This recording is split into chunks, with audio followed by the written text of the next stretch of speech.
Good morning and welcome to Sharper Iron. Spend the next hour with us studying the living and active Word of God, His two-edged sword of law and gospel, recorded for you in Holy Scripture, all about Jesus Christ, crucified, risen, and ascended for you. Thanks for tuning in this morning here on Worldwide KFUO, Christ for you, anytime, anywhere. I'm your host, Pastor Timothy Appel of Grace Lutheran Church in Smithville, Texas. Sharper Iron is underwritten by the Lutheran Church Extension Fund, where your investments help support the work of the Lutheran Church Missouri Synod. Visit lcef.org for more information. On this Friday, February 11th, we are studying Luke chapter 8, verses 40 to 56. Jesus returns back across the Sea of Galilee to a waiting crowd and two daughters who are in need of his healing. To help us sharpen our faith in Christ as we study God's Word today, we have with us regular guest, Pastor Shawn Linnell. Pastor Linnell serves at Trinity Lutheran Church in Blair, Nebraska. Pastor Linnell, welcome back to Sharper Iron. Hey, it's always great to be here, and I appreciate being on. Pastor Linnell, as we get started this morning, let's talk a little bit of context. We're at the end of Luke chapter 8 today. What should we know about what Luke has been doing, what he's been saying leading up to the text we've got today? See, it's always a dangerous thing to do the show live, right? Because it's completely unfiltered. I have no idea what's going to happen or what I'm going to say. No, when we talk about what's going on in Luke, I mean, there's general things that we can say about the structure of Luke's gospel, about sort of a pivot point in the story being Luke 9:51 after the Transfiguration, when Jesus sets his face towards Jerusalem. There's lots of people that try to set up chiasms and other sorts of structures of things, and I don't know if that's terribly relevant for us to understand, what's going on in the story today. That being said, there are some questions that arise as far as the order of events for things, and so it seems to be the case, if you're reading through Luke, that one event just goes into the next as far as what Jesus is doing. And, he's coming back from, one side to the other, and people are expecting him.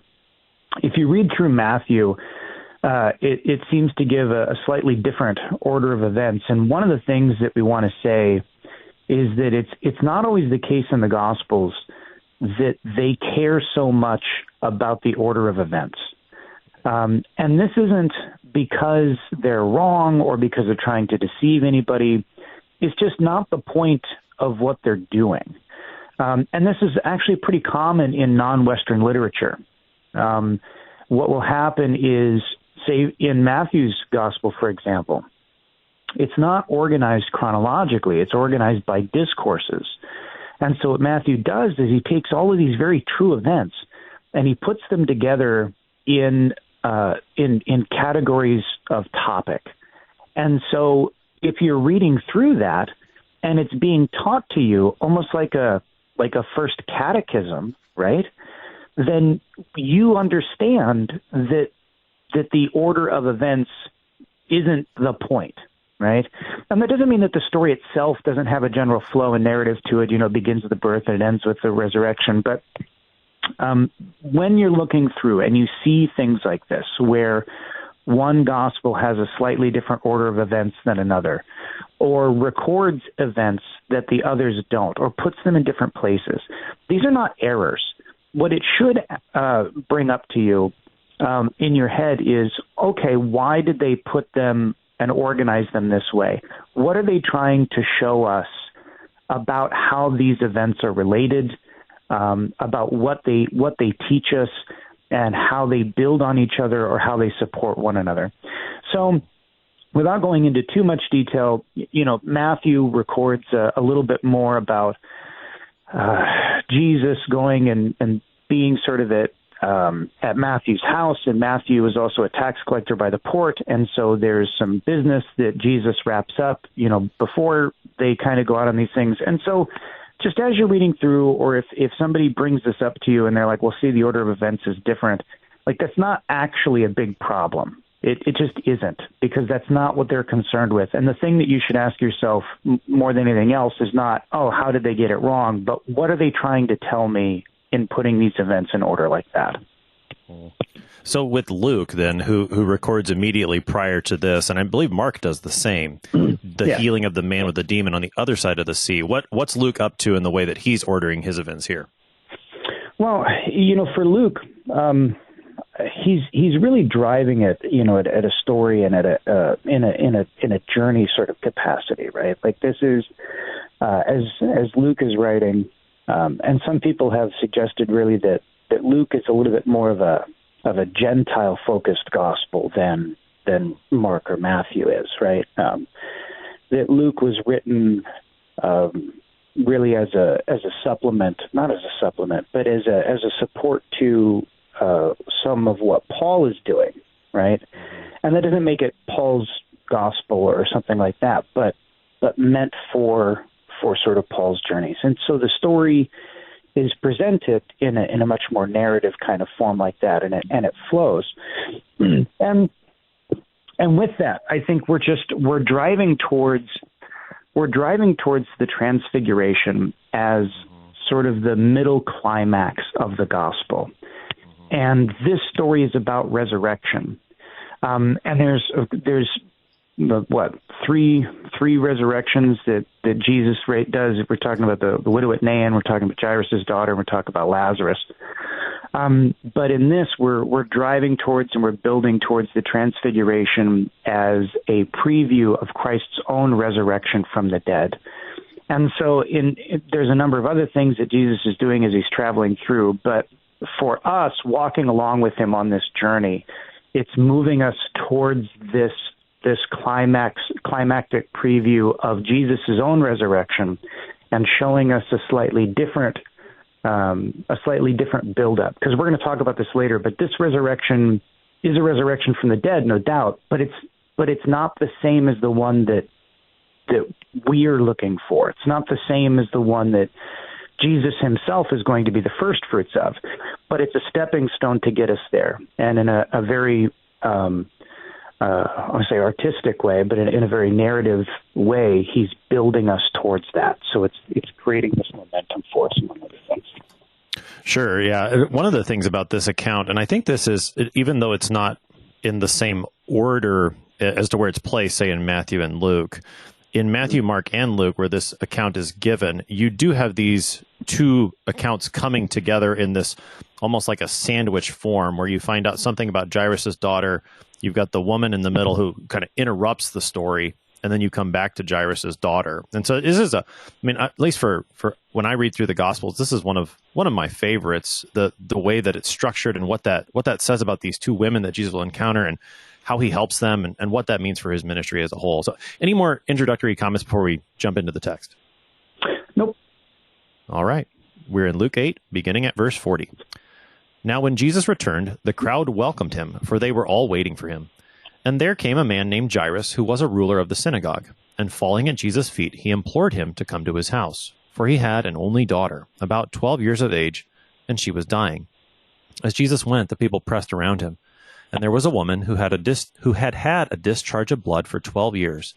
And though she had spent all her living on physicians, she could not be healed by anyone. She came up behind him and touched the fringe of his garment, and immediately her discharge of blood ceased. And Jesus said, "Who was it that touched me?" When all denied it, Peter said, "Master, the crowd surround you and are pressing in on you." But Jesus said, "Someone touched me, for I perceive that power has gone out from me." And when the woman saw that she was not hidden, she came trembling, and falling down before him, declared in the presence of all the people why she had touched him, and how she had been immediately healed. And he said to her, "Daughter, your faith has made you well. Go in peace." While he was still speaking, someone from the ruler's house came and said, "Your daughter is dead. Do not trouble the teacher any more." But Jesus, on hearing this, answered him, "Do not fear, only believe, and she will be well." And when he came to the house, he allowed no one to enter with him, except Peter and John and James, and the father and mother of the child. And all were weeping and mourning for her. But he said, "Do not weep, for she is not dead, but sleeping." And they laughed at him, knowing that she was dead. But taking her by the hand, he called, saying, "Child, arise." And her spirit returned, and she got up at once. And he directed that something should be given her to eat. And her parents were amazed, but he charged them to tell no one what had happened. That is our text for today. That's Luke 8, verses 40 to 56. So, Pastor Linnell, I think there's pretty clearly three scenes here. The first part of Jairus' daughter, the woman with the issue of blood, and then the second part of Jairus' daughter. Let's start with the first scene. Tell us about Jairus, who he is, why he comes to Jesus, and the need that he brings. So Jairus is he's a ruler of the synagogue, as the text states, and one of the interesting things here about Jairus is that he's named, right?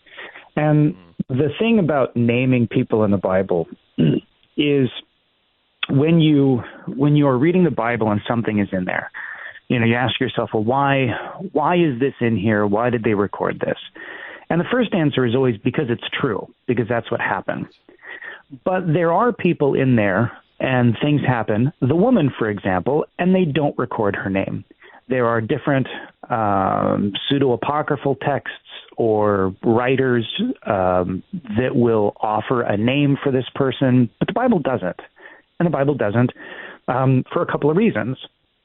Sometimes it doesn't offer a name because it is intentionally trying to protect this person. Because if you name that person, well, then they can go find that person, right? And so if it's early on and there's a lot of persecution going on and this person is still alive and you name them and then the authorities want to go and create a problem for them, well, they will. And that's really an undue burden to put on somebody. Now, Jairus he's the ruler, the leader, right, of the synagogue. So he's already a public figure. And it doesn't really do, this is also a very public sort of thing. So people would have known. And what it does is it gives you an opportunity when this is written really to go back and be like, okay, well, you said this happened with Jairus' daughter. So I should be able to go back and find the ruler of the synagogue, Jairus, and it should be him, or at the very least a record of him, and I should be able to go find him or his family and confirm the story. And this is one of the things in Luke, by the way, that's really, really great, because Luke doesn't claim to be an eyewitness to all of these events, but he does claim to have investigated and recorded these things from verifiable eyewitnesses. You really shouldn't make that claim unless you can back it up. And so recording Jairus' name here is one of the ways in which you do that.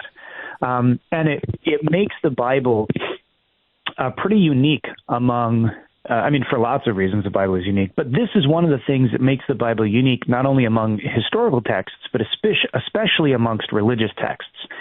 The Bible opens itself up, invites itself to be challenged and verified because it really doesn't have anything to hide. And so for things like this, it's just sort of like, yep, all of this really happened. Here's the guy's name. Here's where he was. Go find it for yourself, right? If you really want to. And I think that's absolutely fabulous. And now, in addition to that, so Jairus is here. He's the ruler of a synagogue. This was probably a permanent position, not something that, rotates out so that you always would have been able to go and find him. But he comes to Jesus, and he falls at his feet and implores him to go to his house. It says because he had his only daughter, about 12 years of age, and she was dying. So Jairus is two things in this moment. He is desperate, and he is urgent, right? This is his only child. The only child that he's got, and you can tell that he loves her, and he's desperate. She's dying. It's not like she's sick, right? It's not like she's got a club foot and she's going to be hard to marry off or something. Like, she's going to die, and we need to go. We need to go right now. And so there's this wonderful act of faith from a guy who's the ruler of a synagogue, and if he's the ruler of a synagogue, whether or not he's legit a Pharisee, he would have been more in the Pharisee camp. But when it comes right down to it, he knows that Jesus is the only help that he has. Jesus is the only one that can save her, right? Obviously, they would have had the influence and money to go to all of the best doctors and all of the other things. Modern medicine modern medicine for them would have completely failed them, right? There's nothing that they can do. This is an act of faith, him coming to Jesus. You have to help me, right? But then, interestingly enough, he says, please hurry and come to my house. So in the midst of this act of faith, there's also a revealing of, at the very least, an opportunity for growing or maturing in your knowledge of the faith, because the centurion, right, who's a Gentile, he still understands that Jesus doesn't even need to go to the house. right? All you have to do is say the word and she'll be healed. Jairus isn't quite there yet, right? But I'm not trying to knock him too much, because in his hour of need, to whom does he turn but Jesus? And so this is really wonderful. Jesus does not share Jairus' sense of urgency whatsoever. He does go, right? But he doesn't, it's not like he runs, right? He does go, though. And so that's good. The daughter is 12 years of age. She's young. She's not, a baby. Right now, that doesn't seem terribly relevant, but there'll be an interesting connection that comes up here in a little bit. But that's sort of the scene initially. And so they start going. They start going to Jairus' house. But the thing is, there's a crowd that came to see Jesus, right? And when the crowd has come to see Jesus, if they're going to go to Jairus' house, it's going to be slow going, because there's a giant crowd, and the crowd wants to see Jesus. So they're kind of having to move with a giant group of people, with a giant crowd of people like pressing in around him. And this is what the text says, right? It says that as they went, people pressed around them. And you can imagine how difficult that must have been for Jairus, right? Yeah. Because he is desperate and he understands the sense of urgency, but he doesn't, nowhere in the text does it record his impatience or his anxiety or his frustration. And I think that shows a lot. I'm sure that he was feeling it, but he must have been battling with himself. You came to the guy, you came to this guy, he's going to help you, just relax. And just to, pause at that for a minute, because I think that this is a big theme. There's a lot of times when I really want God to help me, and I want him to help me right now, and he doesn't seem to have the same urgency that I do, and that's frustrating for me. Yes, no doubt. No doubt. I think that's a common struggle among Christians, where anytime in the Gospels someone comes to Jesus asking for help, I think it's an opportunity to reflect on our prayers. Essentially, that's what Jairus is doing. He is praying to Jesus for help for his daughter. And as you said, the way that it's laid out here in the text, I can imagine the urgency. It's there in the text, and being a father myself, if one of my children is dying, especially if it's my only child here, the urgency is just going to be great. And yet Jesus doesn't seem to have that same sense of urgency. And yet he knows what's up. He knows what's going on. He's going to provide help. And in so doing, he will strengthen Jairus' faith. And I think the faith of everyone around, or all who get to witness at least, and those who read Luke's gospel, we are strengthened in our faith as we wait for Jesus to answer our prayers still today. Now, you mentioned, Pastor Linnell, that the age 12 years there in verse 42, it seems like that it's mentioned because obviously it's true. She was 12 years old, but it seems like Luke and the other gospel writers include it because there's something coming. And in this middle section, as Jesus is walking in this huge crowd, much more slowly than Jairus surely would have liked, there's a woman there, and the number 12 comes back up. So with about 5 minutes here before our break, introduce us to this woman that St. Luke tells us about in verses 43 and following. So when we come back from the break, we'll talk a little bit more about some of the specifics of her miracle. But, you'd mentioned that Jairus and his faith is going to be strengthened. Having this miracle, having this woman come up in the middle of all of these things, seems like a test of his faith, right? Because what you're doing is having this pause, right? You're already slow because of the crowd, and you already have this sense of urgency, and then this thing happens, and we have literally stopped to deal with a woman whose life is not in jeopardy, right? She's suffering great. And so in the midst of all of this, I feel anxiety as I'm reading through, but it's actually the opposite. This miracle serves to strengthen Jairus' faith in a way that he was not prepared for, right? And is that, it's certainly not coincidence, it's by the Lord's design, but, why this thing in the middle? I can't imagine how difficult it would have been for Jairus to believe if this hadn't happened.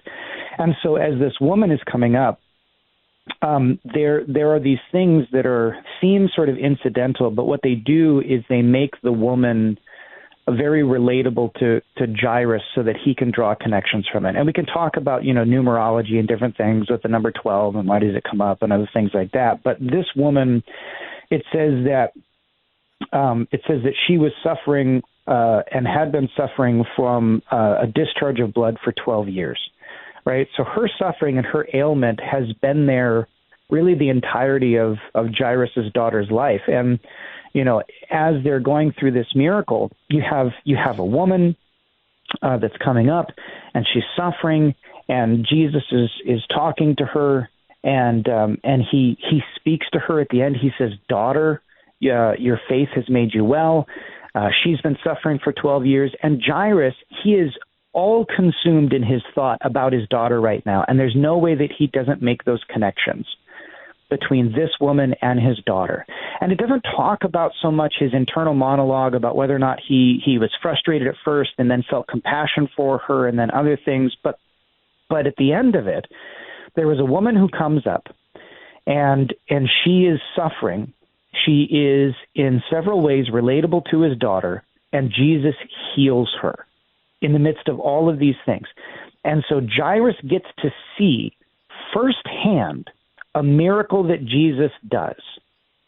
And immediately following his being able to see Jesus do this miracle, he's going to get word that his daughter has died. And now what? And at the end of this, he says, daughter, right, go in peace. Your faith has made you well, right? And then he's going to get word that your daughter is dead. Don't trouble the teacher any further. And then Jesus turns around and he says, do not fear, only believe, and she will be well. And you can imagine how Jairus would have struggled with that had he not seen seconds earlier Jesus do this miracle to heal this woman that had made him think in connection with his daughter. And then those words, your faith has made you well. And so he turns around to Jairus and says the same thing. I just healed my daughter. I told her faith, just believe, and it will be well for yours, And so it's a wonderful support, and it's terribly relevant. And that is just how that relates to Jairus. It's got his own sort of, the miracle has its own merits that we'll talk about after the break, but that connection is really, really important.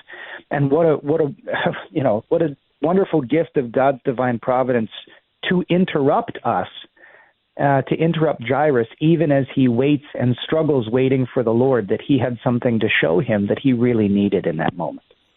Yeah, definitely. Excellent connections there, Pastor Linnell, how Jairus' faith was strengthened by what happens in the middle. And we're going to talk more about that miracle that happens in the middle on the other side of the break. You're listening to Sharper Iron here on KFUO. We are talking about Luke chapter 8 with Pastor Shawn Linnell. We'll be right back. Please stick around.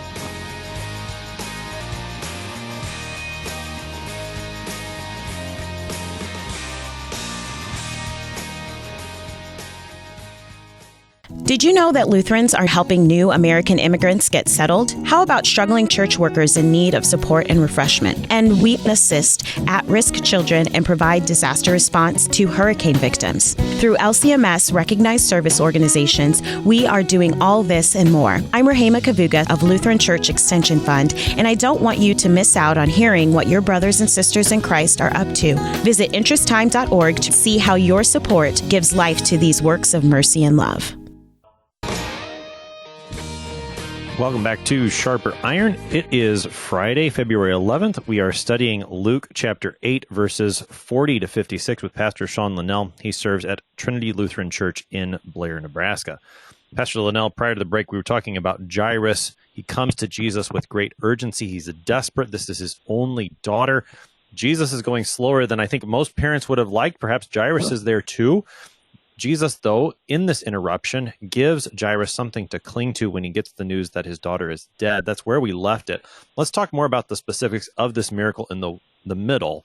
The woman with the issue of blood for 12 years. Tell us more about her, and then what happens that Jesus heals her.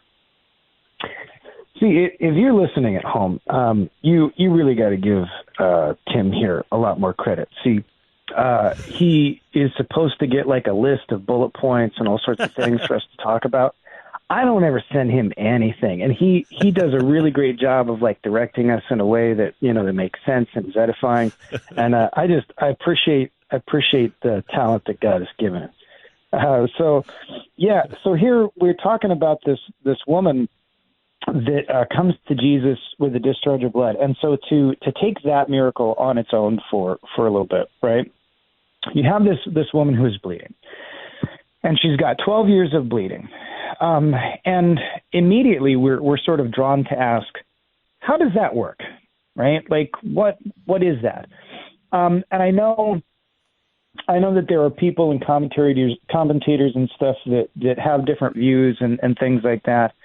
I really can't see this as anything else than sort of a specific woman's issue, right? Like some sort of menstrual issue. I just don't know how else you're going to do that. And not only that, but this is specifically mentioned in other places that this makes her ceremonially unclean. And not only that, but it exacerbates the amount of suffering that you have to understand this woman has gone through over the past 12 years. Now, Luke doesn't record this, right? But Mark tells us that the woman has spent all that she had on doctors and she has suffered much. Just like try to imagine the kind of medicine that is done 2,000 years ago, right? And you have gone to all of the doctors with increasing desperation yourself, trying to have this issue resolved. And the reason that you have to have this issue resolved is because it makes you unclean, ceremonially speaking, right? I'm not saying, oh, it's yucky. What I'm saying is that it makes you ceremonially unclean. It's going to make it so, and it disrupts relationships, right? So let's put it in terms of that. There's an entire sort of Pharisaic way of looking at things that makes her unclean. And so, but I don't think that that's really her concern. I mean, it is, but it isn't, right? Like, she's not like, oh, I'm unclean, this makes me bad. But what does it mean that she's unclean? How does that affect her life, right? Because what it does is it impedes any sort of meaningful relationship on any sort of societal level. She can't go to the temple, right? In any capacity. She really can't go to synagogue in any capacity. She can't be around other people in any sort of capacity because she can't touch them, because if she touches them, then she makes them unclean. She can't be with her husband if she has one. She can't get a husband if she doesn't have one. She's all of the things, all of the relationships stop because she can't have any meaningful connection with anybody. And again, as you work those things through, like, I can't have really relationships with friends in a larger society. I can't have a relationship with my husband if I have one. I can't have a relationship with God in any sort of meaningful way, receiving the forgiveness, because I can't get close enough to do that. Now, that's obviously not what the intention was when God put forth these rules, these ceremonial laws. Like, they weren't meant to be a burden. They were meant to be a protection and a hedge around and keeping his gifts, the things they were supposed to be, and not mingled with other stuff, so that you always knew that the Lord's blessing was there and that it didn't get mixed up with other things, right? It didn't get confused. But sometimes, a lot of times, perhaps back then, and even still today sometimes, the people were so much more concerned with protecting the gift than what the gift was supposed to be there for. And I just need you to understand that this discharge of blood that makes her ceremonially unclean is not an inconvenience, right? It is something that makes it so she cannot have relationships with anybody. That's how desperate she's going to be, right? She can't do anything. And so as she's going around to try to have this thing dealt with, imagine the suffering that she must have been willing to endure just to have some sort of connection with another person, right? What sort of weird medieval macabre sort of things must she have been willing to go through to try to address this discharge of blood? And how horrifying those things might have been if they were indeed particular women's issues, right? And so when she is there and she is risking sort of all of this stuff to go out publicly and to touch the hem of his robe in this desperation, you have to reach out and feel for this woman. Like, I can't imagine. I mean, I probably could, but I don't want to. Somebody who would be more broken and desperate than that. right? There's a tremendous amount of sympathy and empathy for this woman, okay? It's not a minor issue. And that's why it matters.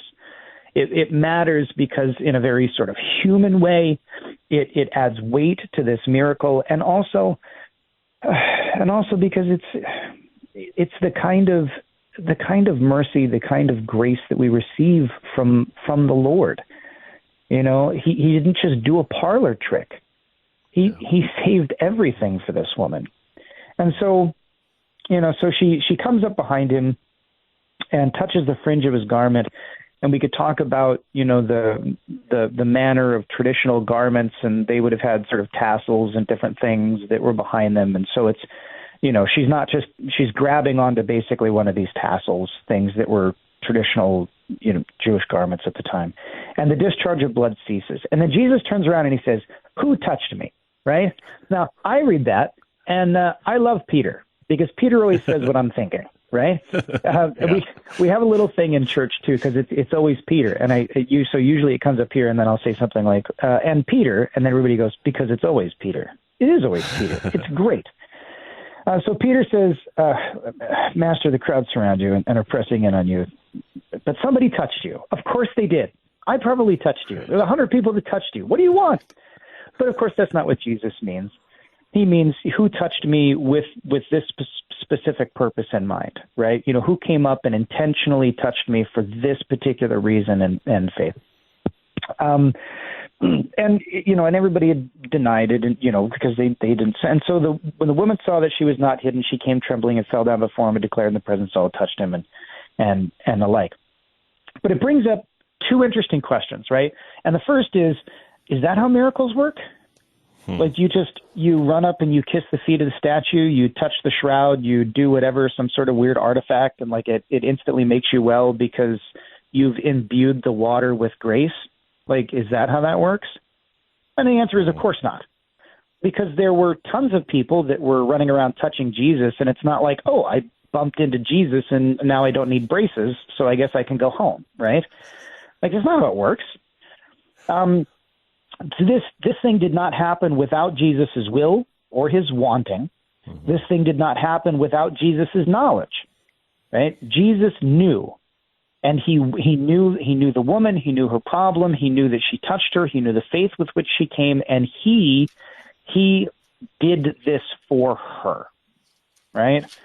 But that brings up another interesting question. If Jesus knew, then why does he ask? Right? Does Jesus know everything all the time? Or does he not? And that question is, I mean, it's not hard to answer, but it is, I don't know, it is a particular one, right? And so without trying to get too technical in it, you know, Jesus has a divine nature and a human nature. And his human nature, arguably then, on its own, right? Not arguably, but on its own, doesn't know all the things, right? But his divine nature does. And his divine nature can communicate this attribute, this ability, to his human nature. And so, you know, Jesus is allowed, in certain circumstances, to say something like, I don't know. And that's perfectly legit, because he doesn't know, according to his human nature, but he does according to his divine. And this applies in a lot of different things, right? So if Jesus goes, I'm tired. Okay. Does God sleep? Does God get tired? Well, no, not according to his divine nature, but certainly according to his human nature, he would, right? Does he need to eat? Does he feel pain? Does, you know, all of those things. And in this way, Jesus relates to us and is very, really, truly human. But when we talk about does he need to? No, technically he doesn't, because his divine nature, right, can communicate a need to not eat or not sleep or not get thirsty or not feel pain or fear, to be tempted without any chance of falling into sin.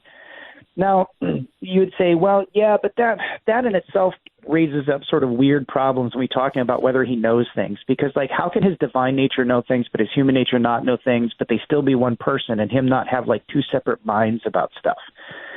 And yeah, I get that objection, but I don't think it's honestly as big of a deal as people think it is, because we do that all the time. Like, there's lots of stuff that you know that you don't consciously think of. And those things affect you. They affect the way that you think.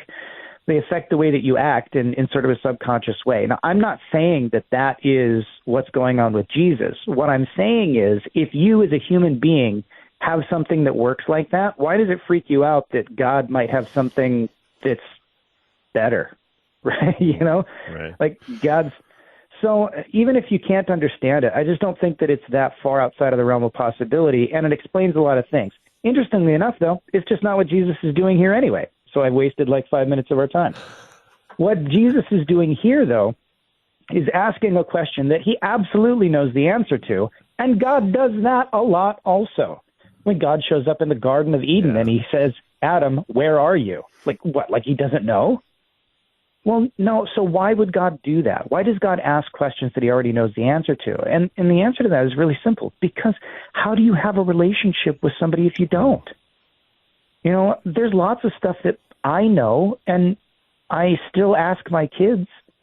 You know, like, my kid will come up to me and he'll be like, did you know that cheetahs run fast? What am I supposed to do? Yes, of course I know that. No. I'm just like, wow, that's really interesting. Tell me more. Like, I already know, you know? But why am I doing that? Because I care about the things that he cares about, and there's this interesting relationship that's developed this way. And so he does this with the woman too, and he asks her, you know, who touched me? He didn't ask that for his benefit. He did that for hers, but he's also not calling her out. He gives her this opportunity to come forward, right? He gives her this opportunity to, you know, to have this conversation with him. And it's really important, because if she goes away without having this conversation, then maybe she starts to think that the miracle was all of those things. Like, well, I came up and touched the hem. Was I supposed to have it? Did I steal something? And none of that is the case. And so she comes forward, and he says then, right, daughter, your faith has made you well. Go in peace. Did her faith do it, or did his grace do it? Because that's another one that gets brought up a lot, right? Well, no, the grace did it, but the faith received it. And that's not semantics. Again, that happens all the time. I was electrocuted by the toaster. Were you? Or were you electrocuted by the electricity? It just came through the toaster. Was she healed by her faith? Or was she healed by Jesus, and the faith is the mechanism by which it was received? Because if she was healed by her faith and not by Jesus, she wouldn't have needed to touch him. She would have just been healed because she believed, right? So all of those things. And I know that that's a lot, and it's sort of a whirlwind kind of thing, but I think that I want to get to the resurrection part. So Sure. Is there more that, you know, is there more that we should talk about with Jairus, or not with Jairus, with this woman? No, I think that covers it really well. And I mean, and I don't want to spend too much time because I want to get to the resurrection too, but just some of the things that you were saying remind me very similarly of what happens at the end of Luke 7 with the woman who comes to Jesus at the Pharisee's house, and just the way that, you know, she pushes through whatever social awkwardness would have accompanied her being in the presence of a Pharisee to come to Jesus because she knows how much she needs him. A similar thing happens here. And then the conversation that happens after that in Luke 7, I think it reminds me some of what you were talking about with Jesus asking these questions, inviting this woman to know truly what has happened to her, establishing that relationship with her, strengthening her faith.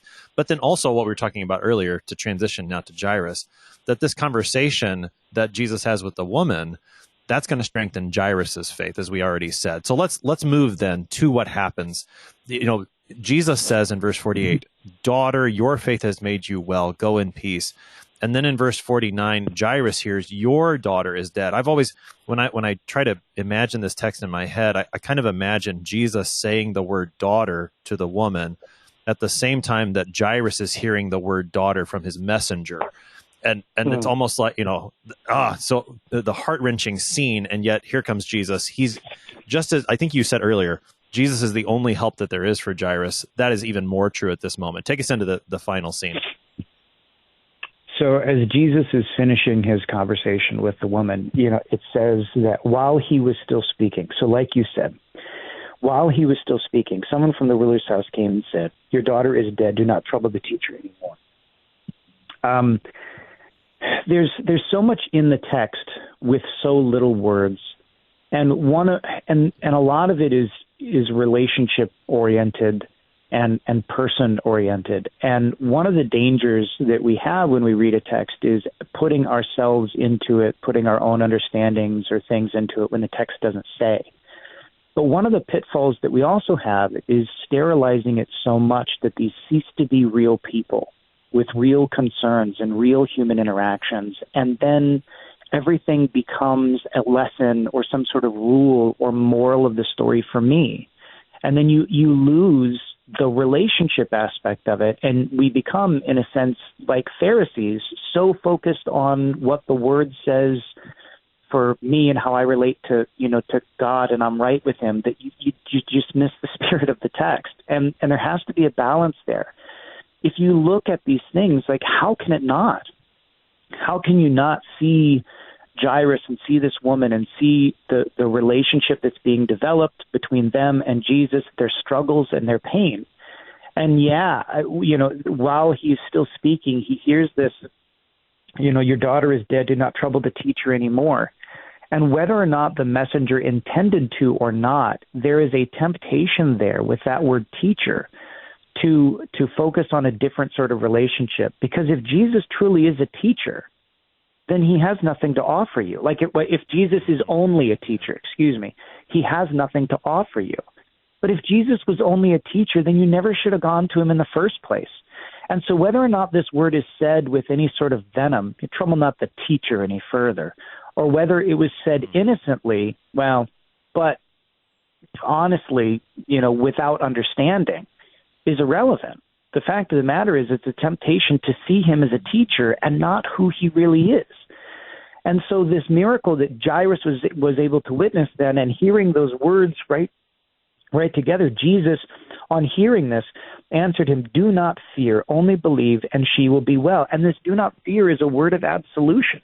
It's a word that says you have nothing to fear from God, right? Your sins, your doubts, your unbelief are not held against you, right? God loves you and he is here for you. I don't, fight, with you or with your enemies, but for you. And so then, so they start going to the house, and in Mark it records that Jesus doesn't allow the crowd to follow them from this point on. So it's Peter, James, and John, and Jairus and his wife, and this is important because they have a moment of sort of quiet introspection as they get there to the house. And when they get there, it says that there's weeping and mourning, and it's a weird sort of cultural thing that I don't really understand. Like, I understand what happens, I just don't get why they do it. Where they would have had professional mourners, people that come in and make a big scene, because something tragic has happened, and so you make a big scene about it. Like, I don't get it. I would find that to be intensely annoying and kind of offensive, but it's what they did. And so Jesus comes in and he basically silences them, and he says, "Stop it. Stop weeping." I'm hoping that he's as irritated as I am. And but he says, "Do not weep, for she is not dead, but sleeping." And it says that they laughed at him, knowing that she was dead. Like, this isn't like family members and he's offended them because he said a thing. Like, these are professional mourners and they don't care. Like, they really don't. They're getting paid to be there. And Jesus basically said, "Stop it. She's not dead." And so they're laughing, and they're genuinely laughing, not scornfully, like little bits, but not scornfully laughing like they've been hurt. They're laughing. They're like, "Right. Pretty sure she's dead. That's why we're here. That's why they called us," all of the things. But he says that she was sleeping. Now, of course, she's not. She's legit dead, right? Don't take his words here as, "Oh, well, she was in a coma," or "she wasn't really dead," or something like that. No. She's dead. And then it says, they laughed at her, knowing that she was dead, but taking her by the hand, he called, saying, "Child, arise," and her spirit returned. So if you were curious as to whether or not she was actually dead, it says her spirit returned. So this is the moment, right? And she got up at once, and he directed her to give her something to eat. And her parents were amazed, but he charged them to tell no one. So he said, "Child, arise," right? Or "little girl, arise." This word of arise, like, it's that word. It's that word that brings her back to life. And this is the same word. This is the same word that we're going to hear ourselves on the last day when Jesus raises us from the dead. And it's the same word that he's going to call us up with. And it's this really beautiful image of the thing that awaits us, except that it's not quite. Like it's a reflection, but it's not the actual one. Somebody brought this up to me the other day. They said, well, how can Jesus be the first fruits of the dead if he raised 3 people in the Gospels? So he obviously wasn't the first one to come back from the dead, regardless even of Old Testament resurrections, right? And I said, yeah. No, that's a good question. Because this girl, Lazarus, the widow's son at Nain, like they're raised from the dead, and they're going to have to die again, right? They're going to sin even in their life after that. But when Jesus rises from the dead, death has no hold over him. He cannot die again. And the resurrection that we have, that's coming, is one that this gives us a little bit of a glimpse of, but it's even better than this. Because when we're raised from the dead, there is no more death again. There is no more sin or suffering or those things. And that doesn't mean to take away from what Jesus does here, because this is a preview of things to come. And how amazing must have that been for Jairus? Absolutely, we should rejoice at this and imagine what that would be like. But the amazing thing, it's not to put this down. It's to say that when Jesus raises us from the dead, it's even better. The thing that's coming when Jesus returns is even better. And so again, you see some of this, right? But what's coming is even better. Yeah, no, that's fantastic. That what is coming in Jesus, the resurrection that we await on the last day, the one that Jesus already has, that's going to be even better. And the words that Jesus says there, do not weep, for she is not dead, but sleeping. As you said, she is physically dead. That's very true. And yet the fact that Jesus is able to call death asleep, I think should be a great comfort to us as Christians, that the death, which looks so permanent, is something from which Jesus will awaken us. And an even better way than what happens here, where she comes back from the dead, but then she lives in a life of sin and she dies again. When Jesus awakens us on the last day, when he calls our name and says to us, arise, that will be to immortal life in which there will be no more sin, no more pain, no more suffering, no more death, something even better that is awaiting us. Pastor Linnell, we've got just under 5 minutes left on the morning. As you reflect on this text, the good news that is here for us, help us to summarize it and give us all the good news that Jesus has for us from Luke chapter 8. When he says, the child is not dead, she is but sleeping. One of the questions that I've been asked, in the past is something like, well, does that mean that, that death is like sleep? And there's 2 ways to answer that question, depending on what people actually mean. And the first way is to say no, because some people get the idea that there's like this soul sleep, right? So you die, and then your soul, whoever you are or whatever, is unconscious or in essence sort of ceases to exist. And then you close your eyes and then open them almost immediately, and it's as if no time has passed for you or something, right? And that's not something that we believe, this idea of soul sleep. Your soul resides in paradise with Jesus, in heaven. Like there is something good that awaits you.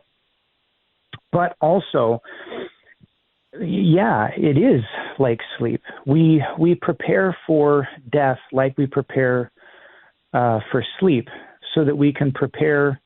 No, we prepare for sleep like we prepare for death, so that we can prepare for death like we prepare for sleep.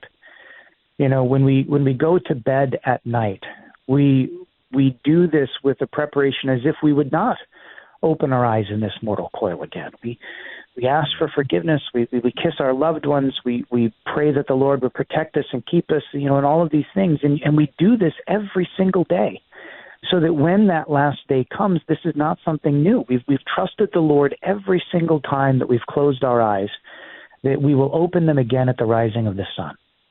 And so in the same way, when it's time for us to close our eyes, perhaps for the last time in this world and in this life, we do so with the same preparation and also with the same sure and certain hope that we will open them again at the rising of the sun. And so with this girl, there's a tremendous amount of hope and comfort and direction and example that we see. And not only that, but we experience a similar resurrection every single day, because even if it's not our mortal bodies, our very souls, our very spirits, right, rise or lay in sleep and in death.